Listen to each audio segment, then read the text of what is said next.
ಆಂಧ್ರ ಪ್ರದೇಶ್ ಮಡಕ್ಷಿರ ತಾಲೂಕು ಅಮರಾಪುರ ಮಂಡಲ್. ಈ 6 ತಿಂಗಳ ಹಿಂದೆ ಇದೇ ಯೂಟ್ಯೂಬಲ್ಲಿ ನೋಡ್ತಾ ಇದ್ದೆ. ನೋಡಿ ಒಂದು ದಿವಸ ನಮಗೆ ದಾಳಿಂಬೆ ಬೆಳೆ ತುಂಬ ಕೈ ಕೊಡ್ತಾ ಇತ್ತು. ಪ್ರತಿಯೊಂದು ಬೆಳೆನೂ ಬರ್ತಾ ಇರಲಿಲ್ಲ. ಕೈ ಮುಕ್ಕೊಂಡೆ, ಅಮ್ಮ ಈ ಸಾರಿ ನನಗೆ ಬೆಳೆ ಕೊಟ್ಟರೆ ನಾನು ಬಂದು ಮನೇಲಿರೋರೆಲ್ಲ ಬಂದು ದರ್ಶನ ಮಾಡ್ಕೊಂಡು ನೀವು ಮೆಳ್ಳಕ್ಕಿ ಕೊಟ್ಟು ಬರ್ತೀವಿ ಅಂತ ಹೇಳ್ಕೊಂಡೆ.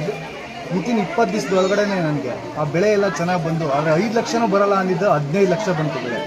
ಅಂದ್ಕೊಂಡ ತಕ್ಷಣ ಮತ್ತೆ ನಮ್ಮ ಮನೆಯವರೆಲ್ಲ ಬಂದು ಇಲ್ಲಿಗೆ ಅಕ್ಕಿ ಹಾಕಿ ಮತ್ತು ಮಡ್ಲಕ್ಕಿ ಕೊಟ್ಟು ಪೂಜೆ ಮಾಡಿಸ್ಕೊಂಡು ಹೋದ್ವಿ. ಮತ್ತು ಬೋರಲ್ಲಿ ನೀರು ನಿಂತೋದ್ವು, 2 ಬೋರಲ್ಲಿ. ಇನ್ನೊಂದು ಬೋರ್ ಹೊಡಿಸ್ಬೇಕಲ್ಲ ಅಂತ ಹೇಳ್ಬಿಟ್ಟು ಯಮ್ಮನಿಗೆ ಕೈ ಮುಕ್ಕೊಂಡು ಬೋರ್ ಹೊಡಿಸ್ದೆ. ಸಂತೃಪ್ತಿಯಂಗೆ ಗಂಗೆ ಬಂತು. ಅದು 2ನೇ ಇದಾಯಿತು. 3ನೇದು ಇನ್ನೊಂದು, ನಮ್ಮ ಆಂಧ್ರದಲ್ಲಿ ಎಲೆಕ್ಷನ್ ನಡೀತು. ಎಲೆಕ್ಷನ್ ಆದ ತಕ್ಷಣ ನಮ್ಮ ತಾಲೂಕಲ್ಲಿ ನಮ್ಮ MLA MS ರಾಜು ಗೆಲ್ಲಬೇಕು ಮತ್ತು ಚಂದ್ರಬಾಬು ನಾಯ್ಡು ಮುಖ್ಯಮಂತ್ರಿ ಆಗಬೇಕು ಅಂತ ಯಮ್ಮನ್ನೇ ಬೇಡ್ಕೊಂಡೆ. ಅದೇ ಥರ ನಾನು ಅಂದ್ಕೊಂಡಿದ್ದ ತಕ್ಷಣವೇ ಚಂದ್ರಬಾಬು ನಾಯ್ಡು ಮುಖ್ಯಮಂತ್ರಿ ಆದರು. ನಮ್ಮ ಮಡಕ್ಷಿರ ತಾಲೂಕು MS ರಾಜುನೂ ಗೆದ್ದರು. ಯಮ್ಮನ್ನೇ ಬೇಡ್ಕೊಂಡಿದ್ದೆ ಇದೊಂದ್ಸಲ ಗೆಲ್ಲಿಸಬೇಕು ಅಂತ. ಅದು ನಡೀತು. ಅದಾದ ರಿಸಲ್ಟ್ ಬಂದು 3ನೇ ದಿನಕ್ಕೆ ಬಂದು ದರ್ಶನ ಮಾಡ್ಕೊಂಡು ಪೂಜೆ ಮಾಡ್ಕೊಂಡು ಹೋದೆ. ಇವತ್ತು ಪೂಜೆ ಮಾಡಿಸ್ಕೊಂಡು ಹೋಗೋಣ ಅಂತ ಬಂದಿದ್ದೀನಿ ಮತ್ತೆ.